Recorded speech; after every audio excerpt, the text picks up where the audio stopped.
बतूल, तुम यहाँ अकेली क्यों बैठी? क्यों? अब बैठने पे भी आपकी परमिशन की जरूरत था।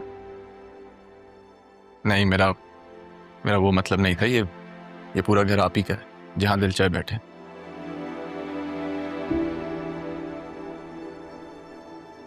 बस यूं आपके चेहरे पे उदासी देख के अच्छा नहीं लग रहा। दिल में गम और आंखों में आंसू ठहरे नहीं जाते।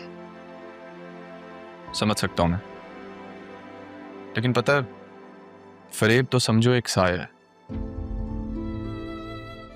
तुम्हें उसी खुद फरेबी से बाहर आना होगा। जो कुछ भी हमारे साथ हुआ है, क्या हम ये जंग लड़ सकते हैं? इंसान अगर हिम्मत ना हारे ना बतूल, तो वो कुछ भी कर सकता है।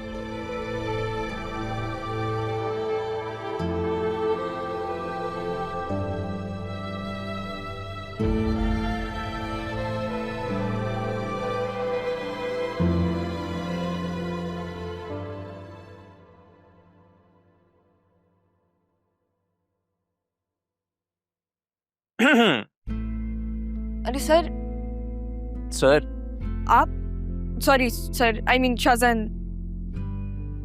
अरे आप जॉब पे नहीं आई, मैं आपके ऑफिस आया हूँ। आप बैठे ना।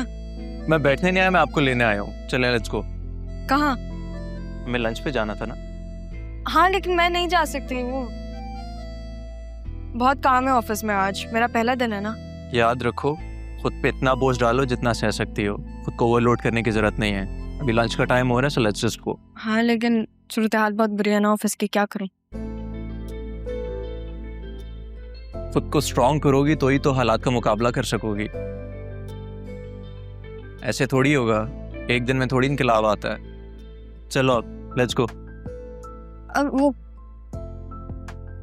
मैंने तो दोस्ती का हक जमाया, अब तुम भी दोस्त समझ के बात मान लो। चले चले।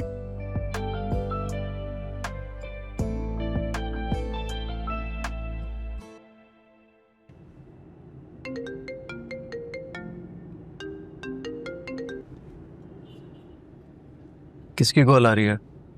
किसी की नहीं, ऐसी कॉल्स आती रहती हैं। तो ब्लॉक कर दे। नहीं, कभी कभी उठा के इनकी तबीयत ठीक कर देती हूँ। ये फनी। वैसे आज ऑफिस में किस किस से मुलाकात हुई? काफी अजीब सा दिन था। सब फायर हो चुके हैं, सिर्फ फरीद साहब और जमील साहब से मुलाकात हुई। और उसमें भी वो लोग मुझे बता रहे थे कि पता नहीं कितने दिन बाद ऑफिस खुला है। लेकिन ऐसा क्यों? I don't know. वो लोग भी ऑडिट की वजह से आए थे, जरियून भी आया हुआ था वहां पे। मुझे समझ में नहीं आ रहा, सारे अकाउंट्स खाली हैं, प्रोजेक्ट्स रुके हुए हैं, कोई अपना रहा ही नहीं है।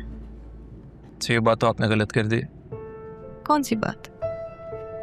ठीक है, कोई अपना नहीं रहा, मैं हूं ना।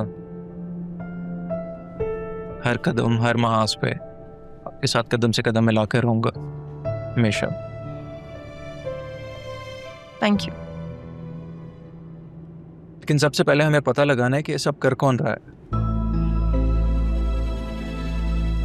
क्या मतलब?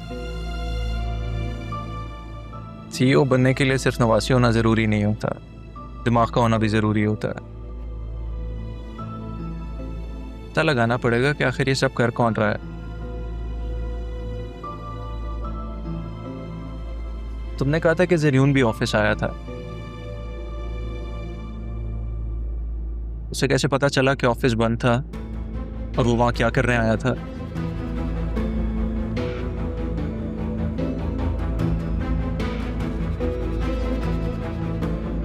आज ही जाके पता लगाओ कि वो किस किस से ऑफिस में मिला है।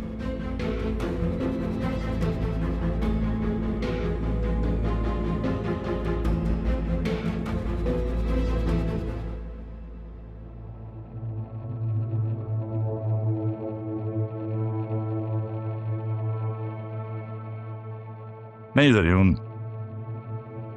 तुम्हें ऑफिस नहीं जाना चाहिए था। तुम्हारे वहां जाने पे भी उसने ओवर रिएक्ट नहीं किया, ये बात मुझे हजम नहीं हो रही। डैड, आपके बेटे का भी कोई करिश्मा है। आपको क्या लगता है ये जो बतूल मदद मांगने गई है अरमान से और राहा अरमान को पसंद करती है, ये सब मैं होने दूंगा? मैंने राहा को वो फुटेजेस दिखा दी हैं बतूल और अरमान की। वो बदजहन हो चुकी है इन दोनों से। वो अरमान के पास वापस कभी नहीं जाएगी। याद है तुम्हें? मैंने तो कहा था तुमसे, तुम नहीं माने थे। अब देख लो, सब वही हैं उसके घर पे। डैड,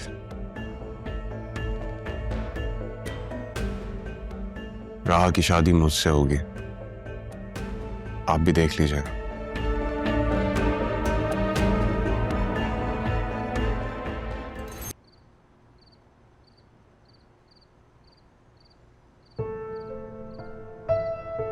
आप यहाँ?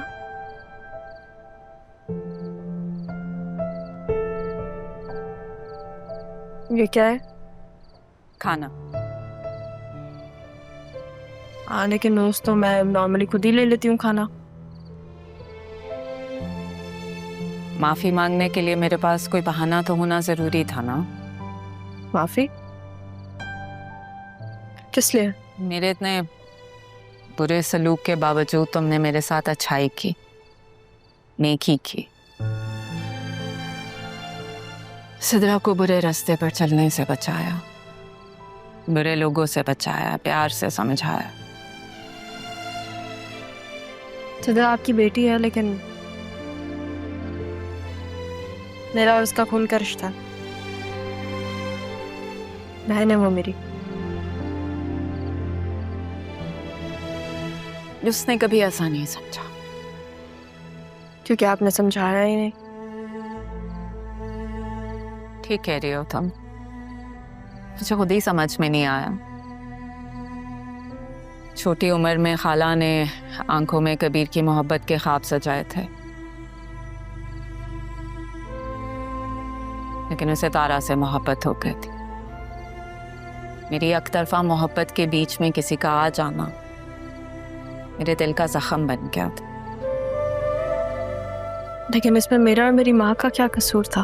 काश मैं मुकद्दर में लिखे हुए को मान लेती तो शायद इतनी जिंदगियां बर्बाद नहीं होती।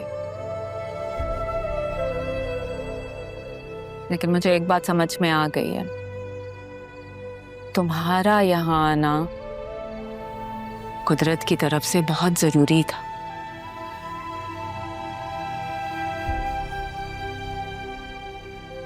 ताकि जिन रिश्तों और जज्बों को मैं उलझा बैठी थी, तुम्हारी वजह से वो सुलझ गए।